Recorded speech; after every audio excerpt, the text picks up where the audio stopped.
Hello, college football fans. Welcome to episode 191 of College Football Throwdown.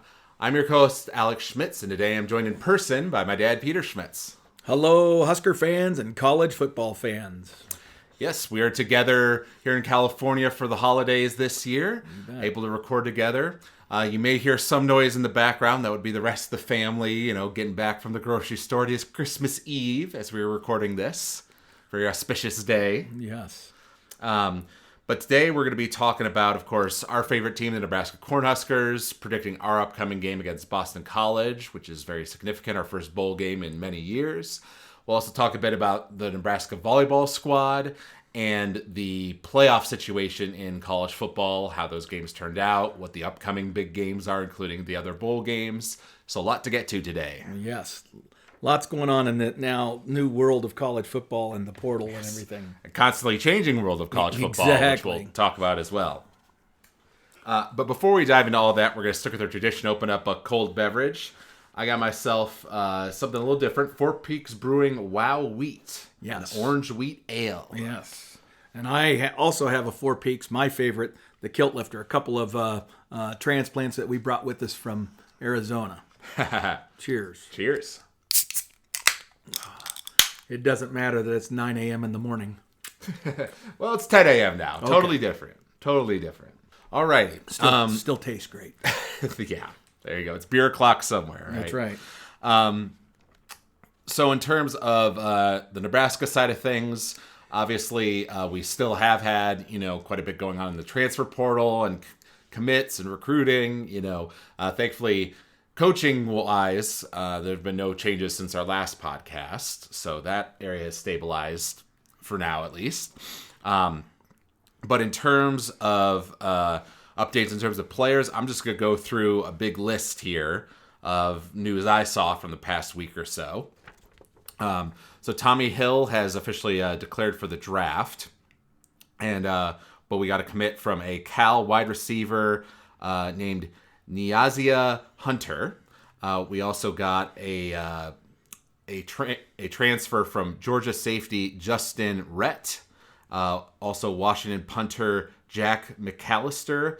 Oklahoma linebacker Dasan McCullough. Tennessee State defensive lineman Jalen George.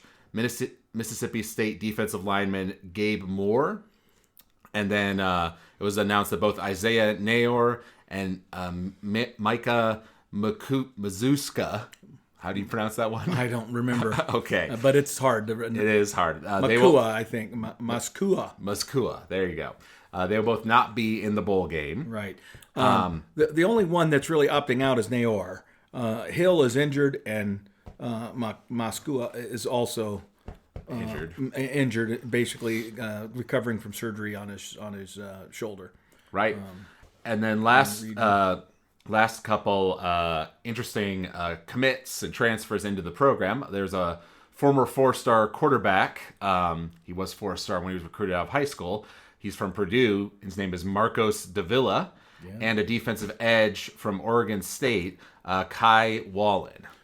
Oh, now Kai Wallen is the one who left us. Ah, right. You're right. He's transferred to Oregon State. Mm-hmm. So, like you say, a couple of, sit-outs from the bowl game, a couple of people leaving, but more good news, more people coming into the program. Right. Well, and that's the new reality, right, that we talked about at the top of the show. Bottom line is how people manage this, how individual coaching staffs and teams handle this period of time is going to become very critical, not only in football, but I think this whole portal thing is going to have a huge impact on all sports at the collegiate level. But, how you handle it, because some schools are choosing to just go crazy and buy players. I mean, they're setting the bar, if you will, and then others aren't. Right. Others are trying to be more selective about how they go about it. Yep, that's definitely true. We're seeing a variety of approaches. Right. And even today, we've seen some predictions from some prominent journalists about other players who might be committing to Nebraska, but those aren't official yet, so we'll talk about those when they come along. In terms of that big list, Dad, what are the names that stand out to you? Oh, wow. Well, let's see here. Let me see that list since we're together and I can actually look at it. I know you were talking about the guy from Oklahoma, Yeah. Dason McCullough. Dason McCullough is a linebacker of some note, and he's just a physical specimen. He's actually a guy that's a good enough athlete that he's played some safety for them, but he's also big enough to play on the defensive line at defensive end. So that's a special athlete, right? And so he brings a lot of flexibility to our coaches to be able to use him in a variety of different ways, which always is a huge plus, right? And he's just a tremendous athlete. So he's a guy that I think is going to make a huge impact. Now, in terms of our needs, what we needed going into the portal season, especially after the initial departure from our own school squad, is we needed defensive linemen, we needed at least one linebacker, we needed a safety, we needed some wide receivers, and we desperately need offensive linemen. Right now, and going into the bowl game, 7 of our top 10 offensive linemen are freshmen. Okay, right. So we don't have any depth of experience, and it's not just about the experience; it's about the physical size and strength. If you got a bunch of guys who are freshmen, they've not been in the strength and training program of a major university long enough to truly be ready to play Big Ten caliber football along the offensive line, right? Right. So that's going to be huge, is how we handle that, right? So we need to get a few guys to sprinkle in some more experience into that group. And that's really what it becomes now. You have to be able to assess what the status of your program is and where your needs are, and then you have to target individual players and go out and go after those players. You can't worry about the fact that somebody else who's better might come into the portal later or whatever. If someone is a guy that you believe can help you, you target that person, you go get them, right? And you do what you got to do that. But the key is the types of players.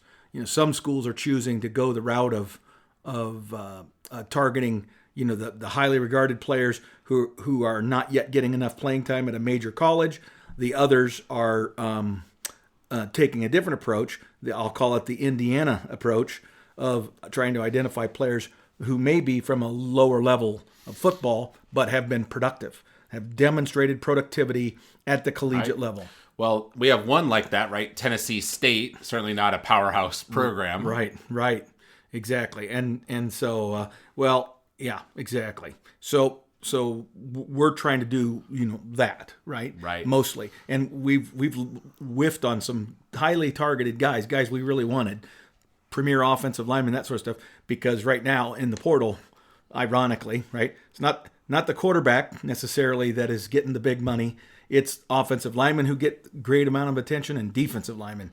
Basically, the realization that now that this portal exists, the game is won at the line of scrimmage, and so a top level lineman on either side of the ball has huge value in this new portal era. We did speak about our quarterback situation last week with Heinrich Harburg moving to tight end and Danny Kalin leaving the program. Right. We kind of had a hole to fill, and now we've got this quarterback from Purdue, Marcos Davila. Yeah.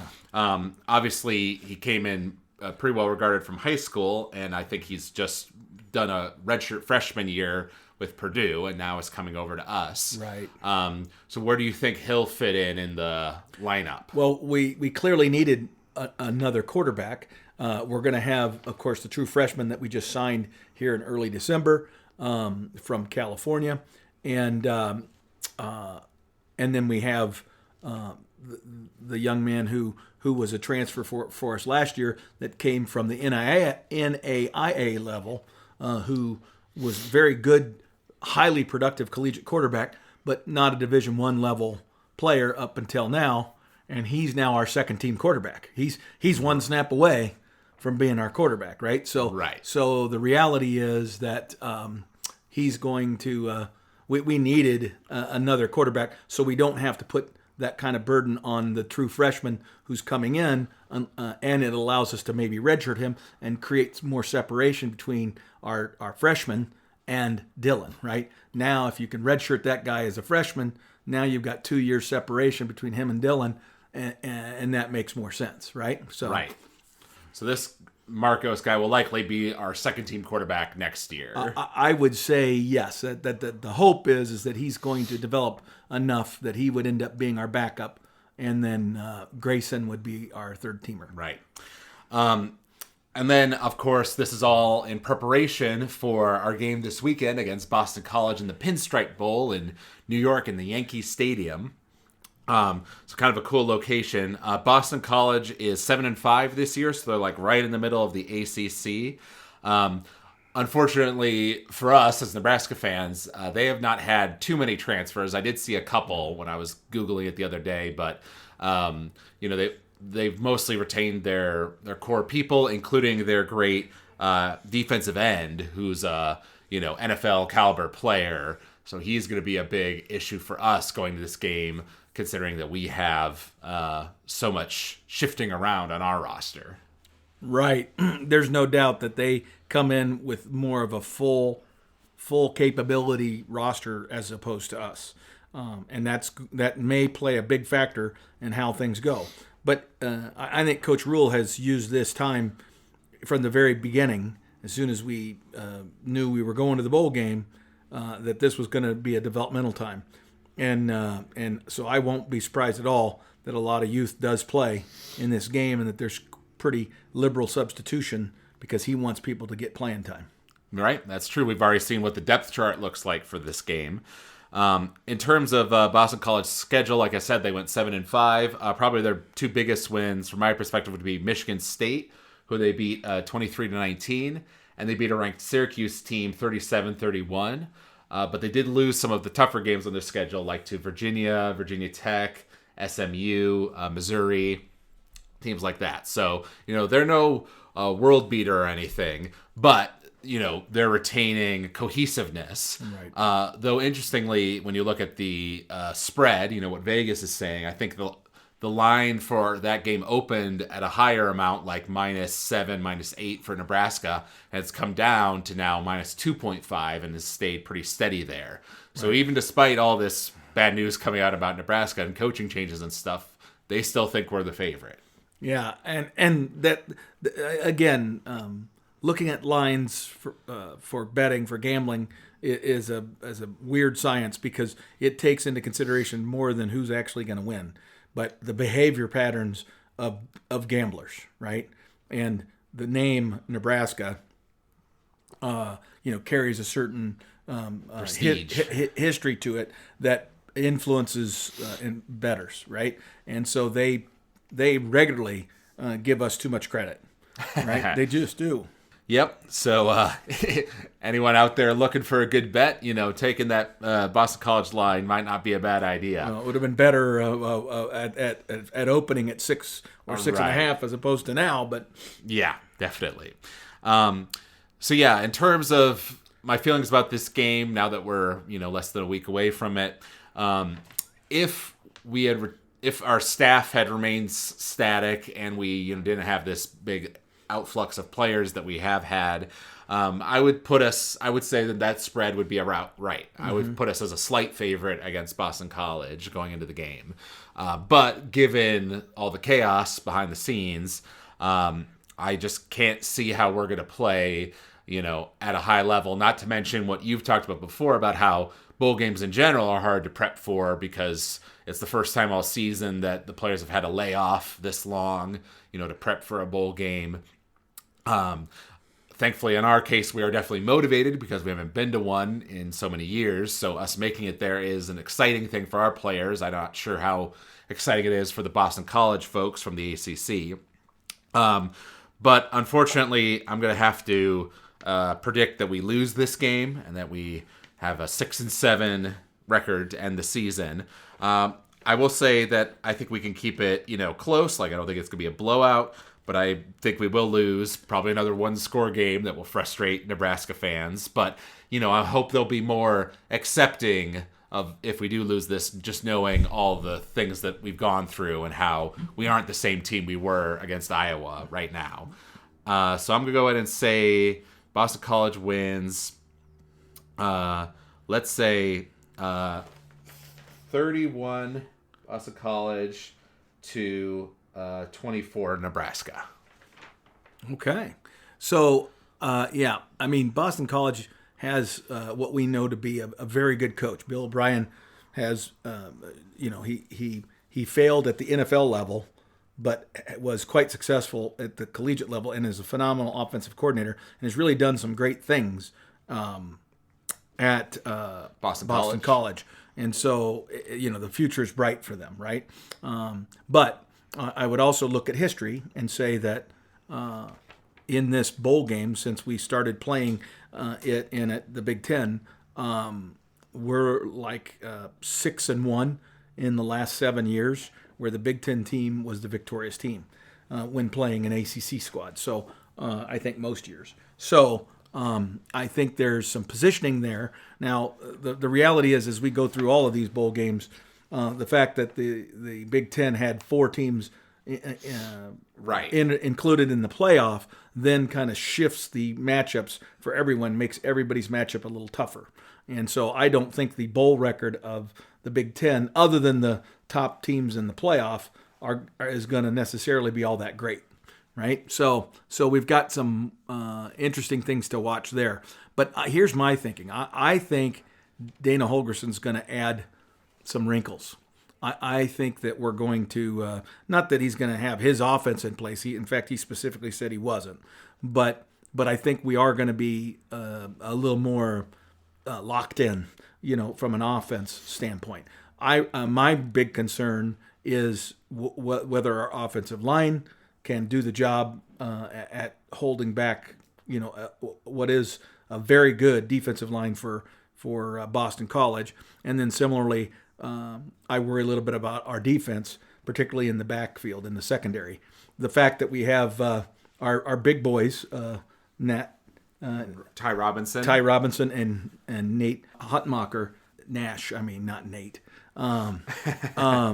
Those guys are going to help us, right? That having them there to kind of solidify the defensive line is going to help us quite a bit. So they may struggle a little bit offensively against us too, even though they have some talents, So right. I'm going to predict a Husker win, but I think it's going to be maybe a little lower scoring. So I'm going to say it's going to be 28-21 Huskers. Okay. Dad being the optimistic one. What a change. Shocker. Yeah. All right. Well, we'll be watching that game this weekend. Now, we also talked about the Nebraska volleyball program last week, how we had the great win over Wisconsin and made it into the Final Four of the volleyball tournament. And we were going to play against Penn State, who had beaten us before, and we both predicted that we would play better this time, fix the mistakes we had before, and beat Penn State 3-1. And it got off to a good start in that we got off to a 2-set lead. And Nebraska hadn't lost after going up 2-0 in many years. That was a stat they showed during the game. But Penn State, fought back in the third set to win 25-23, and you kind of thought, okay, there's the one we give up. It was a closely run thing, but fourth set's where we make the comeback. But we actually went down by quite a bit in the fourth set until Harper Murray went on a great serving streak, got several aces, and got us back into a lead. We managed to get into such a lead that we were up 22-16 at one point. So a 6-point lead. You just need a couple more. With only 3 points to go. Right, 3 points absurd. To go. Right. Well, and then we started making some mistakes. We had some, faults in our serving. Let Penn State come back, and they ended up winning that one 28-26 when we had 2 match points where we could have closed it away. And at that point, I was getting very nervous going to the fifth set because they had all the momentum. And they ended up winning that last set 15-13. So it was unfortunately, like the previous game against them where the sets were generally close. It's not like we were getting blown out, but we were making enough mistakes to give them the opportunity to come back. Well, we had been struggling for the better part of the last month of the season with our offense. We were just not getting balls to the floor consistently enough through enough of our different attackers, right? We would have 2 of, typically you have a middle, you have one middle on the floor that's an attacker, and then you have an opposite, and one outside, and oftentimes then you have an outside maybe that's doing 6 rotations in the back row, or the opposite, so that you have a back row attack. And so you have lots of options. And at periods of the year, we had good success, good offensive productivity.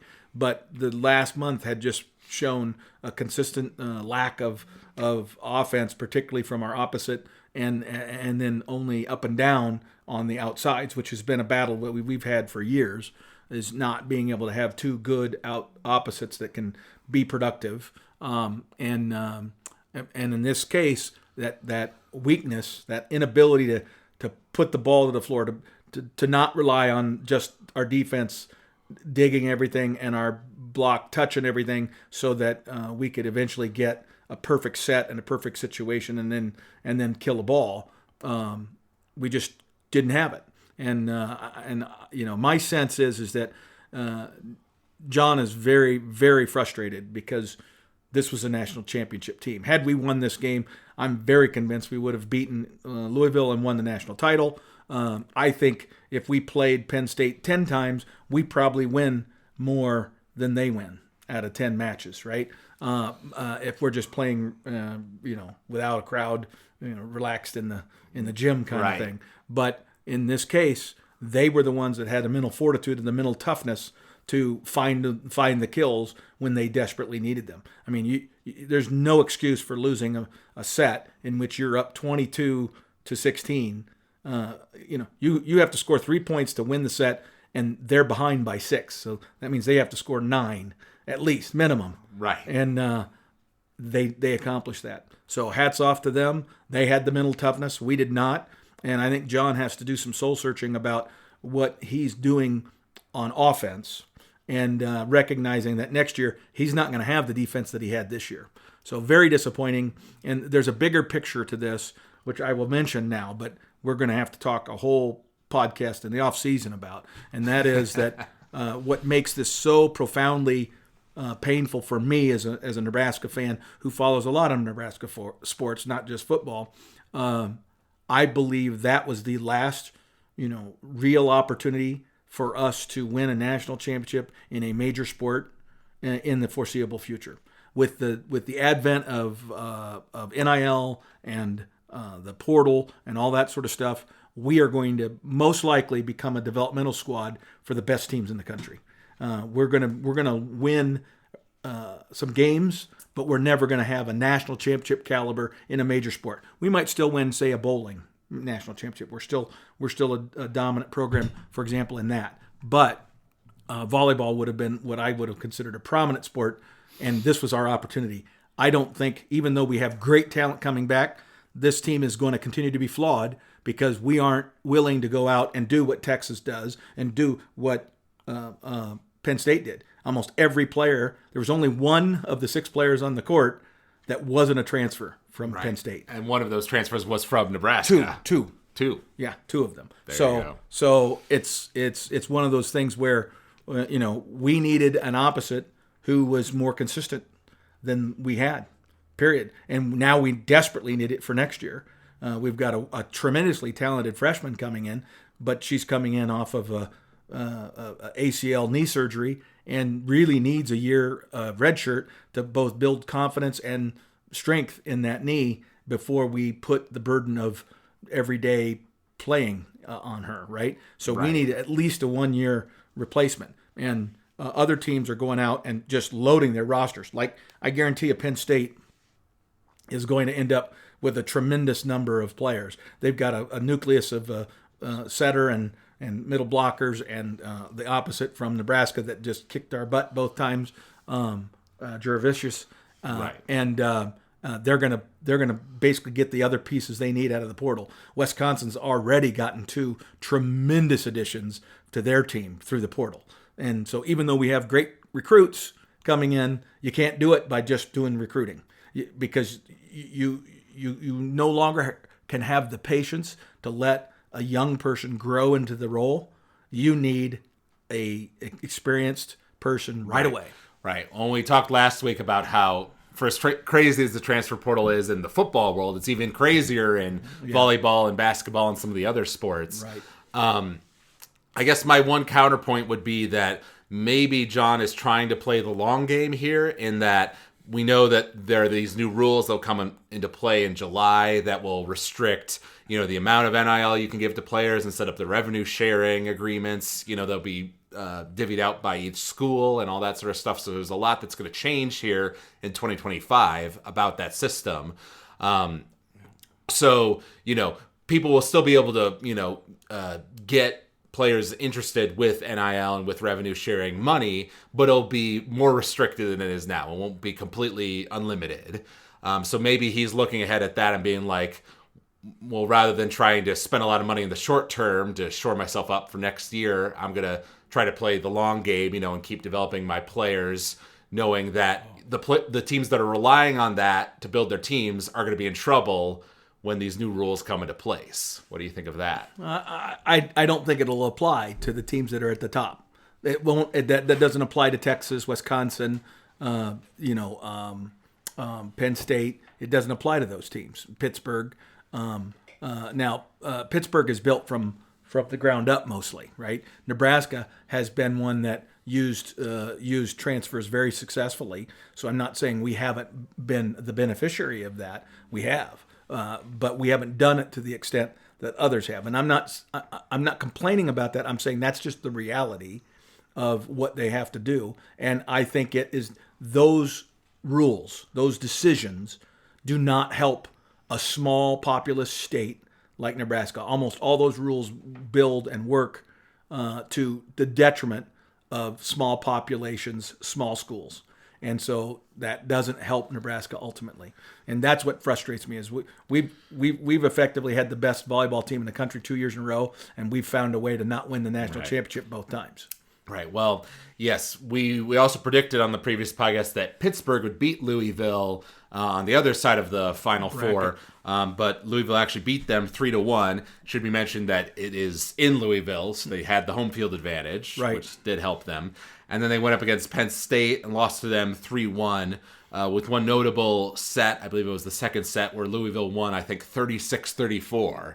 So that might be a fun one to rewatch. Yeah, but to your point, Pittsburgh was the team we were more scared of. So the fact that we would have had Louisville on the other side of the bracket had we beaten Penn State makes you feel pretty confident that we would have won. Absolutely. I'm very, very confident in that. We had beaten Louisville quite easily. We had dispatched them quite easily earlier in the season, 3-0. And so I was very confident once Louisville beat Pitt that we were going to be able to win that game if we got there. And we had, by all intent and purposes, we had outplayed Penn State. We were the better team through the first three sets, and then we just basically gave it away at the end of the fourth set. At the end of the fourth set, excuse me. Right. And that match should have ended there. That's ridiculous. And John will never forget that. I guarantee it. He's going to be miserable about that. And hopefully it'll motivate changes. Hopefully he will want more of an emphasis on offensive productivity and aggressiveness like these other, all these other teams are getting more aggressive, and they're swinging out a system way more aggressive. What we were doing, all this tipping and soft, just keeping the ball alive and extending the rally, that crap don't work anymore in collegiate volleyball, and John needs to figure that out. Right. All right. So now switching over to the national side of football, we'll be talking about the playoff games that happened this past weekend and what our predictions were. But there was one big piece of news that came out, which was that there was a court case that actually involved, I believe it was the Vanderbilt quarterback wanting to basically extend his playing time because he had 2 years at a JUCO college before coming into the FBS, main world of college football. And the court sided with him and said basically that your years at a junior college don't count towards your eligibility years at the primary college, at a 4-year institution, which opens the doors for all sorts of possibilities of using junior colleges as developmental programs to, strength and condition players coming out of high school and prep them for your collegiate future. And we could have people playing between JUCO and, regular college. You could have players, playing for 8-9 years potentially. Exactly. And that's the thing is, I think there will be a number of schools that are going to do that. Now, that's not a completely new concept. The idea of having special relationships, let's say, with junior colleges that are tied to certain universities has been a thing for a long time. And Nebraska had our share of those relationships. And that's going to continue and get more sophisticated. I think the issue now is the NCAA is probably going to have to put some rules in place that ensure that colleges aren't funneling money to JUCOs. Right. If they don't put those rules in place, there will be a quid pro where an institution, say, and I'm going to use Nebraska as an example, is going to identify some of the top JUCOs in Kansas who already have established, JUCO football programs, and they're going to enter into a relationship with them, maybe providing them money, resources, bring their coaches down to do coaches clinics to help their coaching staff, get some insight into some other concepts. All that sort of stuff is going to be raised to a whole nother level than it's been before, with the idea that, hey, we now have these guys because we have 105 scholarship, 105 roster limit, right? And we normally have carried 140. Is there a way that we could get, 10 or 15 players placed in 2 or 3 JUCOs, where we establish relationships with the intent of those guys being, borderline scholarship athletes, right? Borderline, but not quite enough. Then let them develop for a year and a half, and then if they develop at the JUCO level, then you go get them, right? Yeah, I hadn't thought of that, but that's almost like a replacement for the walk-on program in a way. And my expectation would be that, like, for the top tier players coming out of high school, they would still probably go to, the main colleges right away because you want to take advantage of that talent, And the NIL money is going to motivate the kids. Exactly. Not all the kids are necessarily going to want to spend 2 to 4 years at a JUCO. No. But for the B, C tier type players that aren't in that upper echelon, I could definitely see that happening. Yes, exactly. Yeah. So, that's one we'll keep our eye on. It's a very, literally just happened this past week, so it's a developing situation for sure. But I think there's already been a statement released by the NCAA basically saying they're not going to challenge it. So like you said, this was just on one, just one judge on this one specific case for this one athlete sided with the athlete, right? To give him more eligibility. If the NCAA wanted to, they could fight that and say, maybe there were some unique circumstances of that particular athlete that, okay, we'll concede that, but nothing else, right? And then be willing to fight it in court. But they've already conceded they're not going to. True, but I'm sure that's because they don't have a great track record That's true. in the courts and are saving their legal funds for other challenges that are going to be coming. Right. Which we've talked about before. Right. All righty. So now we're going to talk about those playoff games and the bowl games from this past week. One just fun one I wanted to mention was my alma mater, Ohio University. They were playing in a bowl game against Jackson State. And that was the Cure Bowl, and they won 30-27. Went up pretty big in the first half, but then kind of let Jackson State come back into it in the second half. But they did just enough to close it out, and a very successful season for the Bobcats. Yes. So that's great to see. I saw one tweet talking about how like this 3-year stretch for Ohio U has been like one of the best in their history in terms of like being runner-ups to the MAC, then winning the MAC this year. Being pretty consistent. And the head coach there is a former assistant at Nebraska, was there under Frank when Frank was the head coach in Lincoln, and is really a good coach. Yeah. But then, of course, there were the playoff games, and we gave predictions for those. We'll start with the first game, which was Indiana versus Notre Dame. I went off on a limb and predicted that would be my upset, that Indiana would beat Notre Dame 27-21. While you went with Notre Dame 24-17, but you agreed with me that Indiana had a solid shot. The final score ended up being 17-27, but that score does not indicate how badly Notre Dame dominated that game. Indiana scored 2 touchdowns late, one off of a proper drive and then one off of a successful onside kick. So credit to them. They started figuring things out near the end, but it was too little too late. They had 3 points for the majority of the game. And the Big Ten was getting railed in the media by the after commentator. That one. Yeah. I don't want to get into that because then that will make this podcast too long. But the what I want to say, the opinion commentary from the booth and from these supposed pundits is getting out of hand, and I'm sick of it. I'm sick of these guys trying to make an issue when it's so obvious that they're trying to promote their particular network's product. Though in this case, it was TNT. Remember, not ESPN. I know, but it's just absurd. or their personal opinion, Right. There's no basis in fact. That's right. All right. And then we also had Penn State versus SMU, right? Big Ten versus the ACC. I predicted that Penn State would win 35-21. You predicted it'll be a little closer, 27-21.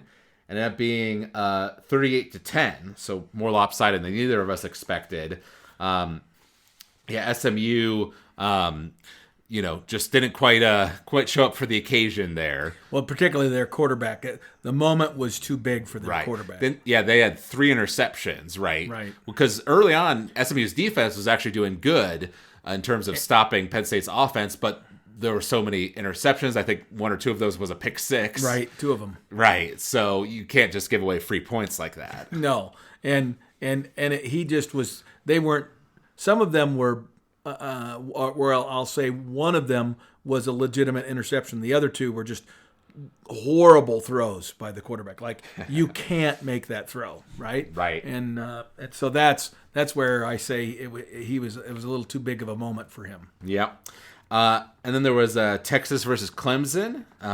We both predicted that Texas would win. I thought it would be pretty close, 31-28. You predicted a larger spread of 45-17 for Texas. And ended up kind of being in between our 2 scores. It was a 38-24 win for Texas over Clemson.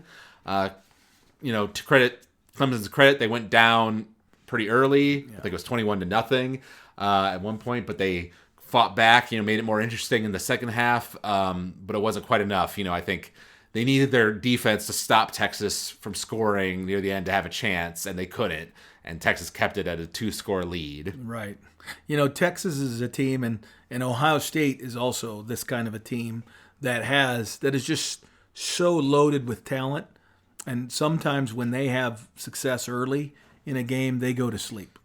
They put it into neutral. And I've seen that so many times with Texas that it's enough that I can say it's habitual and it's a characteristic of their team. They don't know how to play football with intensity for 60 minutes. And I feel like at some point that's going to come back and bite them in the what. Right. Yeah, well, and they had several players injured in that game. Yeah. I don't know how serious those injuries were, if they'll be out for the following game. But it goes to show, something we were talking about last week, right? Well, is it almost an advantage to not have the bye, to be able to play a game, this week? But I think this weekend showed, that the wear and tear on the team is significant. These are good teams playing each other. And then the last one was 8th seed Ohio State versus 9th seed Tennessee. I think everyone was expecting this to be a pretty competitive game. I thought that Ohio State would win 27-17, while you predicted that they would win 35-21. But the score ended up being even more lopsided than that, which was 42-17. And that was with Ohio State throwing an interception in their own end zone. Right. That was a big momentum shift where at that point Tennessee could have came back and made it interesting. And I think they did score a touchdown off of that interception. That situation. But to Ohio State's credit, even though they have sleptwalked through some games in the past this season, this time they stayed more focused. They did not let themselves calm down, and they kept piling on the points, and it got to a point where it was just too insurmountable for Tennessee to come back. Exactly. Well, and so that's the last of the 4 first round games, and there's all these punditry, trying to highlight that the committee made the wrong choices and all that, or they seeded them wrong, and the concept of the guaranteed top 4 positions going to conference champions, was just railed by a bunch of people and things like that. And I find it hilarious because you can go back to college football bowl games in the past, if you wanted to go back that far, to the old college football playoff of 4 games, where in the semifinals, one of the 2 semifinals often was a blowout. Right. I mean, and even in the finals, oftentimes there were games that were not competitive, and one team would get up on the other. It's the finality of a playoff game that lends itself to these kinds of lopsided scores. Right. Players play frenetically, if you will, and if you start falling behind, there is a tendency for that team to kind of fall apart. It is human nature, I think. Right. Well, and I saw somebody making the point that I think the margin of victory for the NFL first round playoffs last year was like 17 points, and the margin of victory in the first round of the college football playoff was 19 points. So not that big of a difference, right? Like you say, we've had blowouts in the 14 playoff in the past, even when, there were 2 very highly decorated teams playing each other. Supposedly top 4, right? Right. So yes, thankfully, I've seen a lot of pushback against this ESPN narrative that was coming up of like, Alabama should have been in, these ACC teams in Indiana should have been there, they're clearly doing so bad. But then Tennessee came out and laid an egg against Ohio State, lost by nearly 30 points, about 25 points. And that was actually even bigger margin of loss than what Indiana lost to Ohio State previously. Right. So everybody ragging on, Indiana's one loss being kind of a bad loss to Ohio State earlier.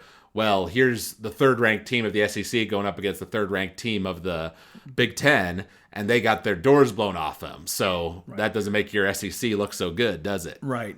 Well, and that's the thing. It's so obviously a product-driven thing, and their messaging is the complete opposite of the arguments they've made in the past, in past years, and it all centers around getting their SEC schools in because that's their cash cow. And ESPN is so blatantly obvious about it. It's embarrassing, and I feel bad for people who actually, maybe at one point, like Kirk Herbstreit, might have had some credibility as an objective expert of college football, who has succumbed to the pressures or the echo chamber, whichever it is, of the environment that he works and lives in, that he makes statements like he does, regarding the SEC and the college football playoff. The bottom line is, yes, do they maybe need to tweak how they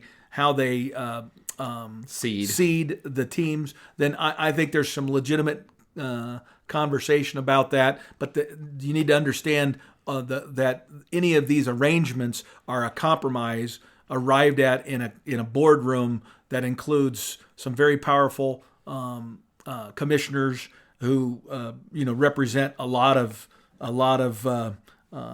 teams, a lot of equity there, right? And so you've got to find a way to get them all to agree and sign on the dotted line. It's like any kind of negotiation. There's a little give and take that has to happen, and that's what caused this to arrive at where we're at now.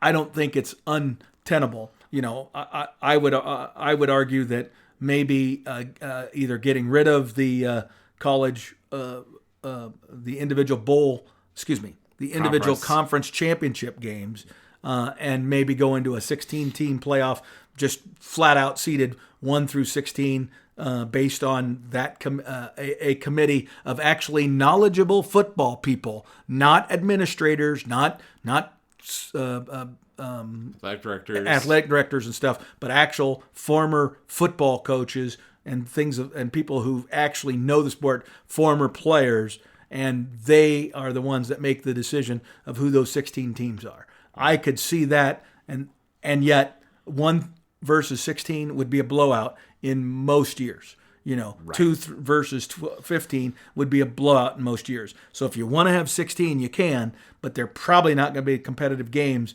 for the most part in that first round, period. Right. Well, and we'll talk a little bit about opportunities for the playoff to evolve in the future. But I thought this was a very good tweet, which someone pointed out, just Kirk Herbstreit's hypocrisy, let's say, with his current stance. Because back in 2017, when the 4-team college football playoff was selected, he was talking about how an 11-1 Bama was put in over a 10-2 Ohio State, even though Ohio State had 2 better wins on their resume than Alabama did. And this is, of course, talking about resume and wins. And he said, Kirk Herbstreit said, the losses mattered. To lose the way Ohio State lost to Iowa, it sent a message that the committee couldn't forget. This is Jesse Palmer now. Wins and losses matter more than resume. Alabama's resume is not even close to Ohio State. They are punishing Ohio State for losing by 31 points to Iowa. So basically, back then he was all about, it's wins and losses that matter, and the quality of your resume isn't so important when you lose in such embarrassing fashion. Even though Alabama this year lost in very embarrassing fashion to Oklahoma, only scoring 3 points. Right. And the Vanderbilt game was closer, but still an embarrassing loss. Yes. So they had some embarrassing losses this year as well. And there we counted the wins and losses, and all of a sudden now it's, such a bad thing. Resume. And like we say, we saw Tennessee get totally blown out by Ohio State later in the evening. So yeah, like I said, I've seen a lot of people online, really going at ESPN and the SEC bias has always been present with them, but it seems like it's even more out in the open now than it's ever been, and they're getting rightly criticized for it. Well, and they're stupid if they don't think it's obvious, and if they scoff at college football fans, average fans. They view themselves above the fray. They view themselves as being somehow better than college football fans, and that's what really pisses me off about college game day and the whole ESPN monolith is they are so blatantly involved in promoting their product, which is the SEC and the ACC. Now they'll hang one of their own products out to dry in exchange for getting their big horse to the front of the line, and they do this stuff so consistently every year in and year out. I'm sick of it. Yeah, and of course, these conversations did make us talk quite a bit about opportunities for the playoff to change because, according to the current contract, the current playoff will exist as it currently does into next year, into 2025, but after that, it's going to be renewed and it's going to have the opportunity to be changed. And basically, the conclusion we came to was that if we're going to stick with the current 12-team system, it has to change where the conference champions from the various conferences are guaranteed to get in, but they're not guaranteed that first round bye, and that the first round bye is decided by the seeding of, the ranking of the playoff teams on a neutral basis by the committee. So then you could have, potentially 2 teams from the Big Ten, 2 teams from the SEC, being the top seeds like it would have been this year. I kind of ran through with you what the 12-team playoff would have looked like if, it had been seeded that way. And you still get some lopsided matchups in there. You still have a... Which you should, though. 12 versus a 5 seed. It would have been Oregon getting that one versus... You know what I mean? It would have been the undefeated team that was number 1 ranked in the College Football Playoff Committee's selection. They would be getting the easiest path. This year, they're not. Right.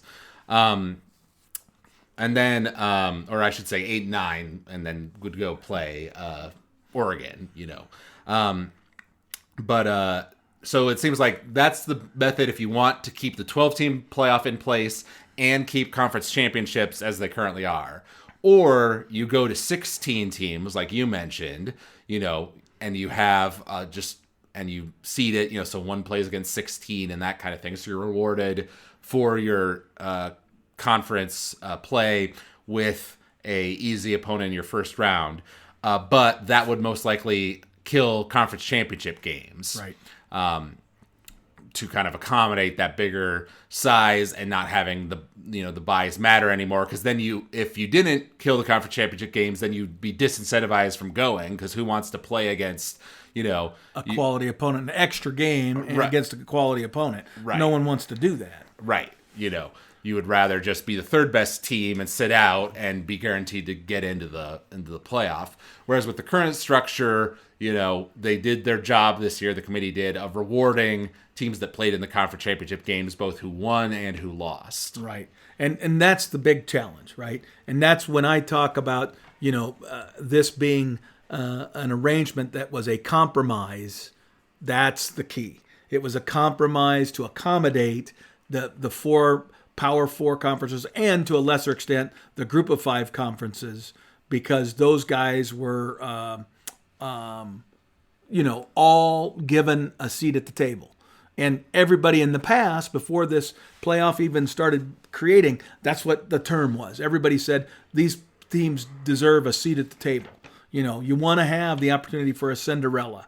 Well, we've set up an opportunity for a Cinderella.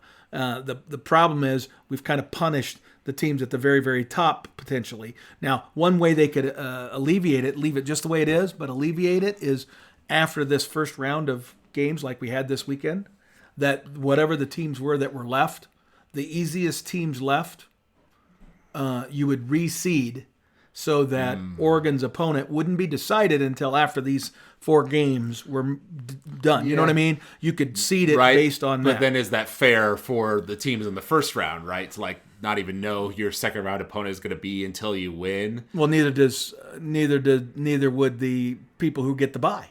Right. They wouldn't know until the games were played. So I think it would be equitable that way. I don't know. I like what we mentioned about sticking with the current 12-team playoff, but changing how the seeding is done, and how the conference champions are lorded out. Personally, I like that. I don't like the idea of a 16-team playoff that kills conference championship games, because we just saw some great conference championship games last week. I agree. And 2 weeks ago. And there's something to be said for having a conference championship trophy in your trophy case. It's significant. It's a huge marketing opportunity that is utilized by the major conferences to basically put on a 5 or 6 hour commercial that first Saturday in December.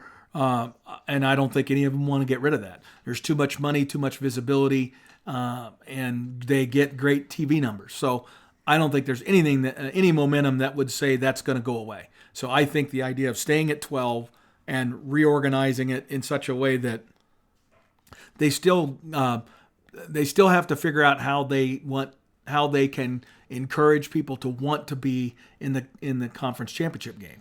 Because if you're if you're the known underdog going into a conference championship game, then you need to you need to be confident that even if you lose that game, your chances at the playoff are not diminished. Right. Well, and that's a bit on the teams themselves, right? Like Arizona State played against Iowa State, right? And Iowa State, I think, had 3 losses already, and so when they lost again in their conference championship game, sorry, you're not right. You squeaked into this conference championship game through a complicated, tiebreaker system in the Big 12. You're not that much better than everyone else below you, right? So you had to win this game. But if that scenario was just slightly different, let's say this year with the Heisman Trophy winning guy at Colorado, they were in that mix.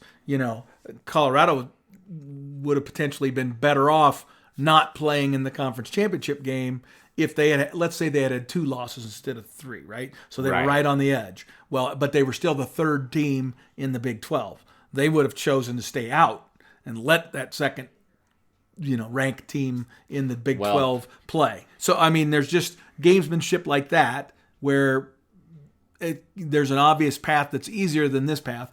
They're going to choose the easier path that leads them to a chance at the national championship. Right.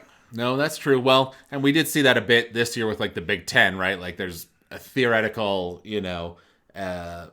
justification you could make for putting in Ohio State over Penn State, because Ohio State beat Penn State earlier in the year and things like that, and Penn State lost against Oregon, But I'm glad they did what they did and kept Penn State at a higher seed because they were the conference. And Ohio State lost to Michigan in the last game of the year. Right.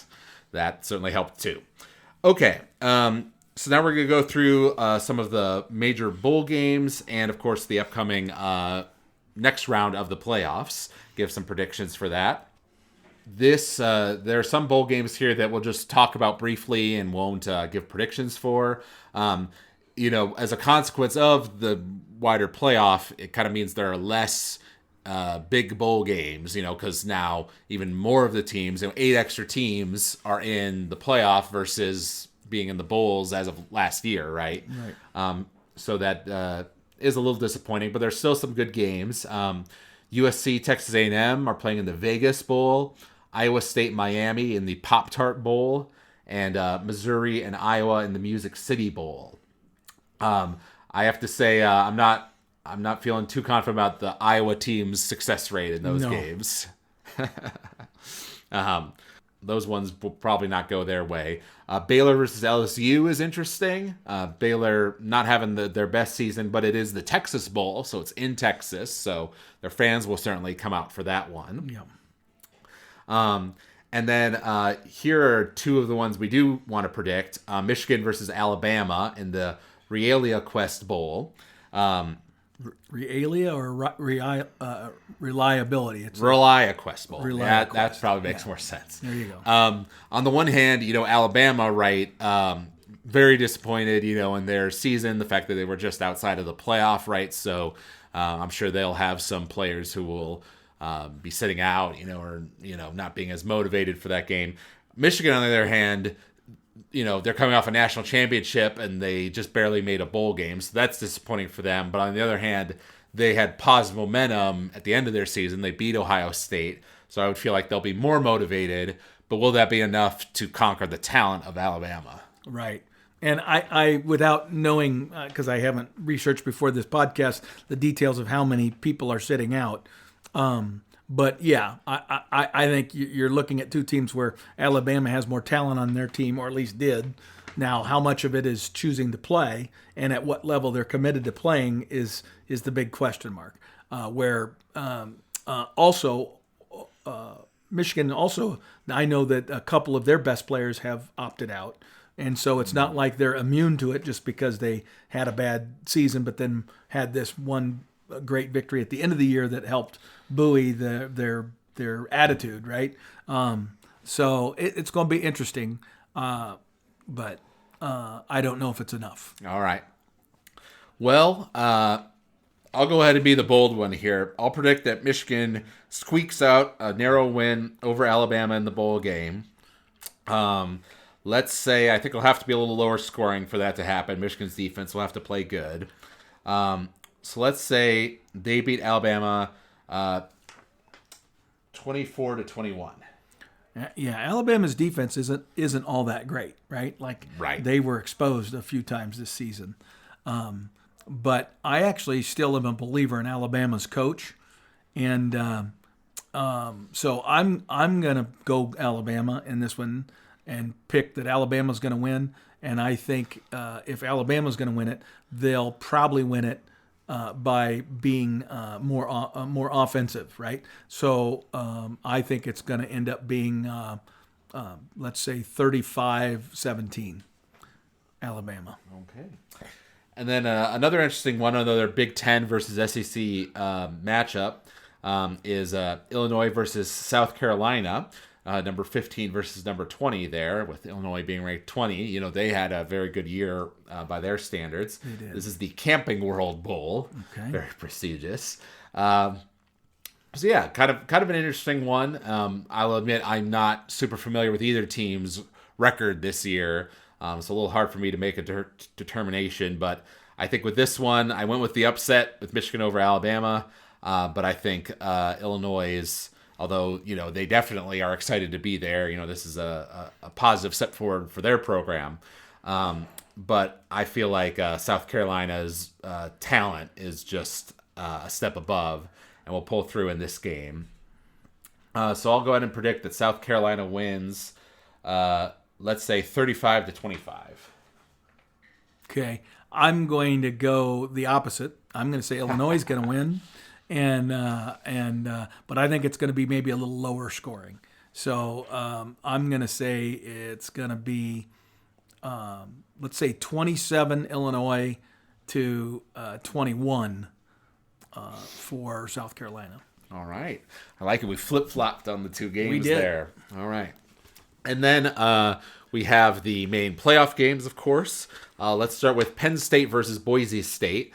Boise State obviously being the group of 5 team, the one outside of the main power conferences that did the best this year, only having 1 loss, and having, the extra time to prepare for Penn State. I'm sure were very confident Penn State would beat SMU, so I'm sure they've been prepping for this Penn State matchup.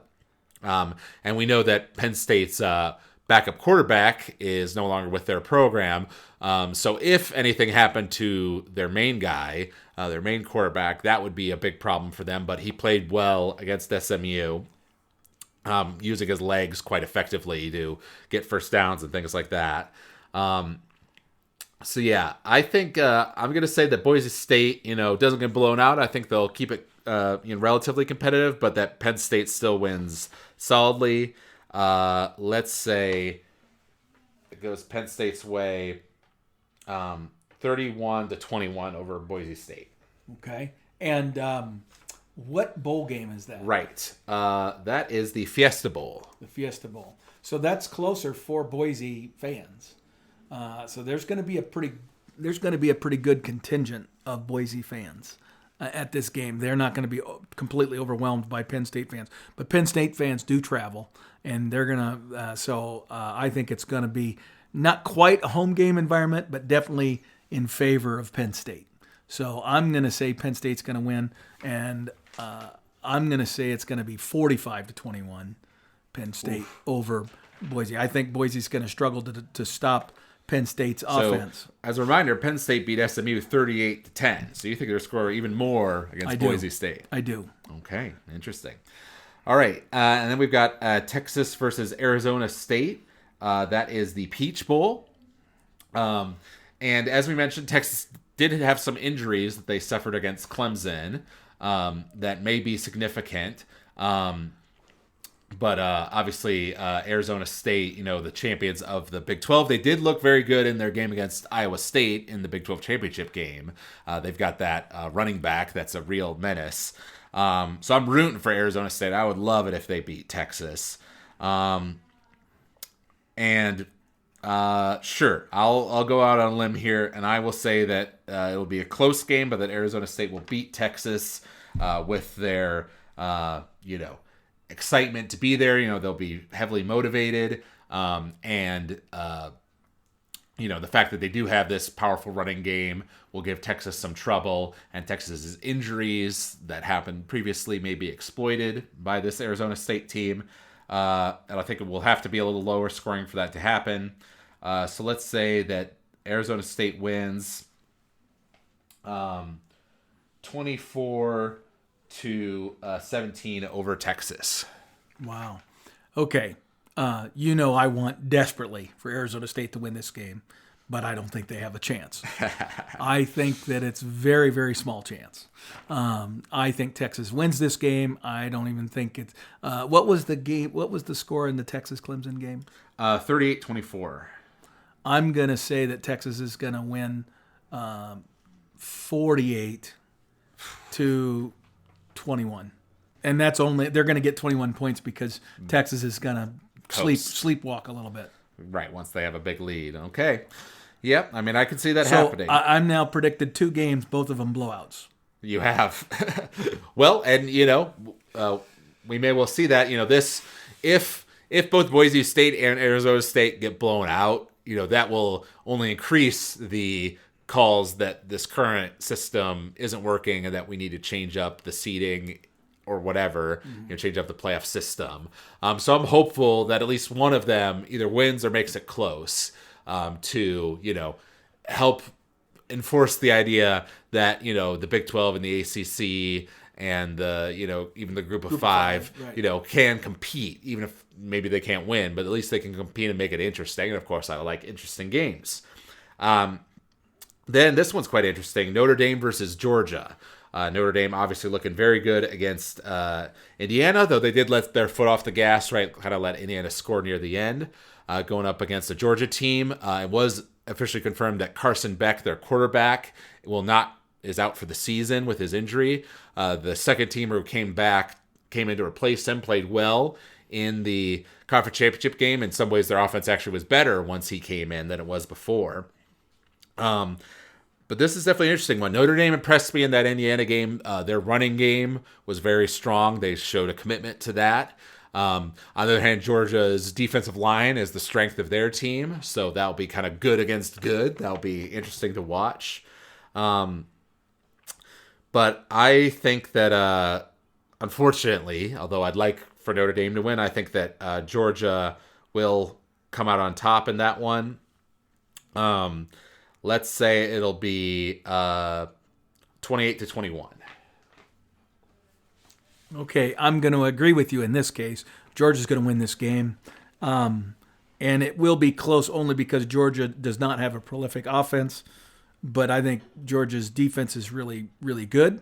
And so I'm going to say that it's going to be 28-17, Georgia. And then Ohio State versus Oregon. This is the Rose Bowl. The Notre Dame-Georgia game was the Sugar Bowl. And I know I can confirm for a fact that the Rose Parade and Rose Bowl people are happy about the fact that it's a traditional Pac-12 versus Big Ten matchup in the Rose Bowl, even though now they're both in the Big Ten. And it's a rematch of a game earlier in the year, which Oregon won, but only by one point. Yeah. With Ohio State having a chance to potentially kick a field goal at the end and kind of messing up that opportunity.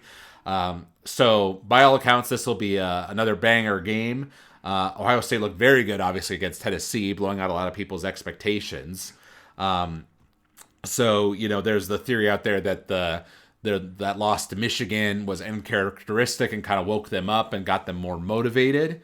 And you predicted previously that you thought Ohio State might beat Oregon in a rematch in the conference championship game, but now it's happening in the playoff. Right. So you think, does that change the dynamic for you? Other than the fact that there's still this long-standing history of the Pac-12 team beating the Big Ten team in the Rose Bowl specifically, right? So there's all this tradition around the Pac-12 teams doing better in that regard. But yes, I believe to some extent the loss to Michigan woke the sleeping giant, and I believe Ohio State is going to be the victor in this game. But I also think it will be – I don't think much of Ohio State's defense. Their defense is just okay.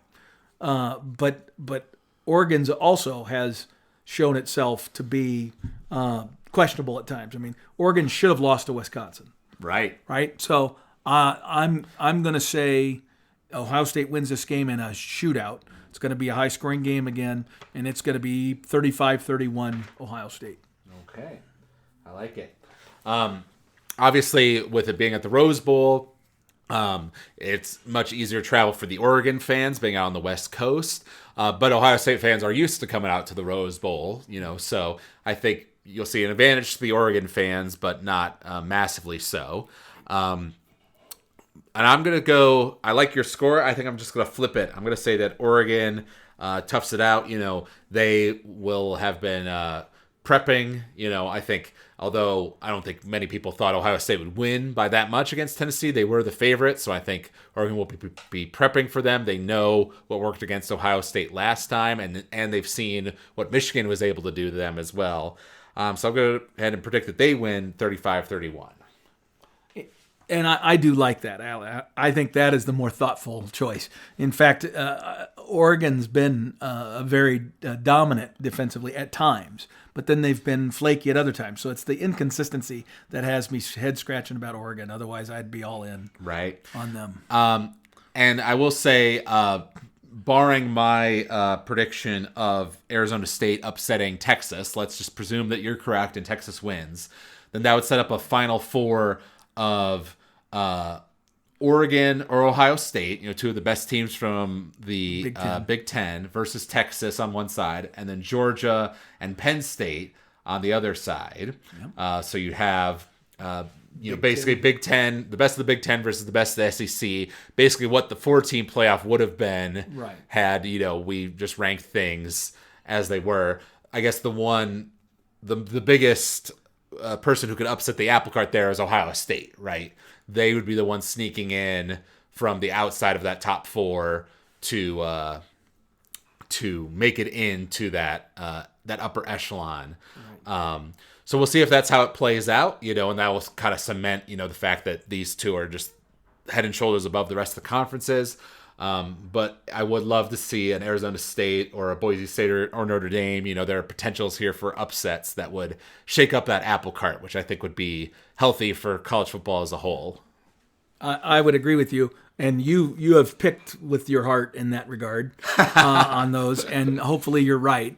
I'm going more chalk. More chalk. Wow. Well, I didn't pick Notre Dame over Georgia. I picked Georgia, even though I want Notre Dame to win. I know. And I think that'll be a competitive game. Yeah. Actually, of those three matchups that you just talked about, that's the one I think could be the most interesting, right? The most likely to go the way of the lesser team. OSU or lesser ranked team. Right. Yeah, I don't think Arizona State has much of a chance against Texas, and I don't think Boise State has. I mean, Boise State has that great running back, right? And they're a very disciplined football team, but they have played their schedule is nothing compared to what their opponent will have played, and so the question is, as long as that team isn't overlooking them, right, and thinking, oh, we got this in the bag, Boise isn't any good. I mean, Boise State has made a reputation on people underestimating them. That's true. And, I could see Penn State feeling that way, especially since they won very solidly over SMU, right. Kind of another lesser looked upon school. Well, and Franklin has the can't win the big one moniker, right? He's the guy that has incredible success against everyone except Michigan, Ohio State, right? And in bowl games, right? Yeah, yep. Well, and I mean, if he can make the run into the Final Four, that'll be big for his reputation as a coach. Absolutely. For sure. Yeah. Alrighty. Well, this was a fun podcast. This will be our last time together. I've got stuff going on around the New Year's holiday, but we'll be back to our usual from home setup to talk about the results of these games and the other bowl games. Obviously, the Nebraska game. Hopefully, we're coming out of there with a 7-6 on our record. That would be so big for the optimism of the offseason. It would be. Would be great. And then we'll predict the next rounds of the playoffs at that point and kind of see what the narratives are at that point. They keep changing as we go along here in this new world of the 12-team playoff. That's right. So if you out there enjoyed listening to this podcast, you can email us at huskerpete13@gmail.com. You can also find us if you search for College Football Throwdown on Apple Podcasts or Spotify. You can leave us a rating or review there. We always love hearing feedback from the fans. So thank you out there for listening, and thank you, Dad, for joining me for this episode. Until next time, go Big Red. Go Big Red.